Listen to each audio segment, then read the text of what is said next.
کہ ایک صوفی کی زندگی، ایک مرد کامل کی زندگی، ایک عارف باللہ کی زندگی،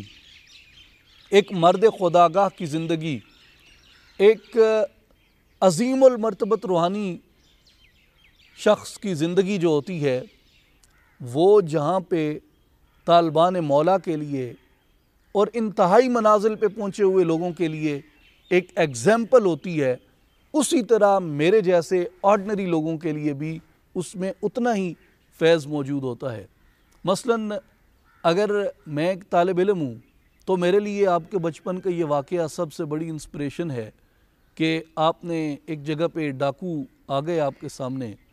آپ بچے تھے اس وقت، جا رہے تھے گیلان سے بغداد کی طرف، تو انہوں نے پوچھا بھئی تمہارے پاس کیا ہے؟ تو آپ نے فرمایا میری تھیلی کے اندر سلے ہوئے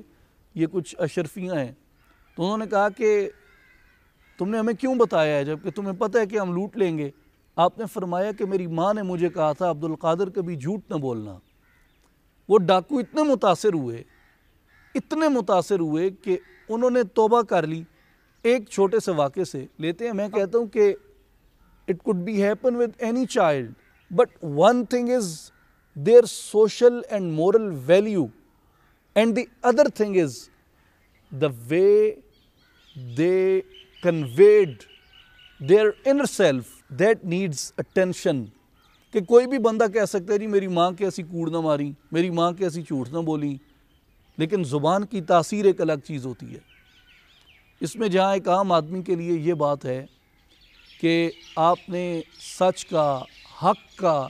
اعلان اپنے بچپن میں فرمایا، اور دوسری جو طالبان مولا کے لیے اس میں سبق ہے وہ یہ ہے کہ زبان کی تاثیر جب تک نہ ہو، محض لفاظی کچھ نہیں کر سکتی، محض لفظ اپنی حیثیت کھو بیٹھتے ہیں اگر بولنے والے کی زبان میں تاثیر نہ ہو۔ جس طریقے سے عام طور پہ آپ دیکھتے ہیں کہ there are two type of personalities۔ ایک پرسنالٹی ایسی ہوتی ہے کہ اس کی رونق کرسی کے ساتھ ہوتی ہے، یعنی وہ کسی سٹیج پہ بیٹھا ہے، وہ کسی بڑی کرسی پہ بیٹھا ہے تو کرسی کے ساتھ وہ خوبصورت لگتا ہے، آپ اس کو کرسی سے اٹھا دیں، اس عہدے سے اٹھا دیں، اس کی کوئی ویلیو نہیں رہ جاتی۔ لیکن کچھ لوگ ایسے ہوتے ہیں کہ کرسی ان کے ساتھ خوبصورت لگتی ہے، سٹیج ان کے ساتھ خوبصورت لگتا ہے، وہ مقام ان کے ساتھ خوبصورت لگتا ہے، وہ اٹھ جائیں تو اس مقام کی زینت نہیں رہتی۔ تو اسی طرح کچھ لفظ ایسے ہوتے ہیں کہ بعض لوگوں کی ویلیو ان لفظوں کی وجہ سے ہوتی ہے،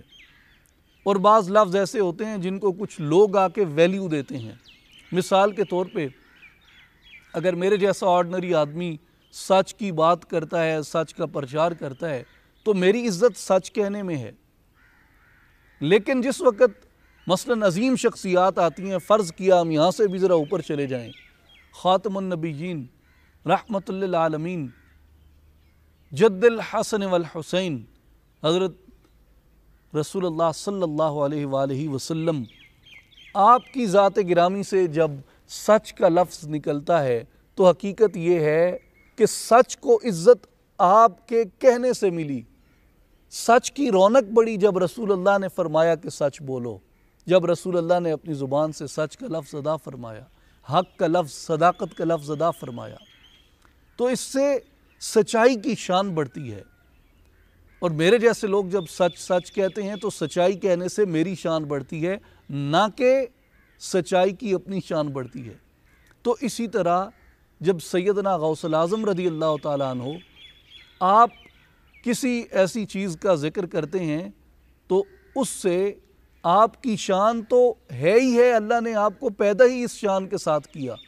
لیکن جب آپ کسی بات کو کہتے ہیں تو اس سے اس چیز کا تشخص بڑھ جاتا ہے۔ یعنی میرے لیے یہ ہے کہ روحانیت اتنی عظیم چیز تو تھی کہ جس کے لیے سیدنا شیخ عبدالقادر جیلانی رحمۃ اللہ علیہ جیسے عالی دماغ،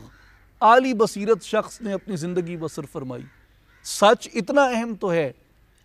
دیانت اتنی اہم تو ہے، حق کا ساتھ دینا اتنا اہم تو ہے، سخاوت اتنی اہم تو ہے کہ اس کو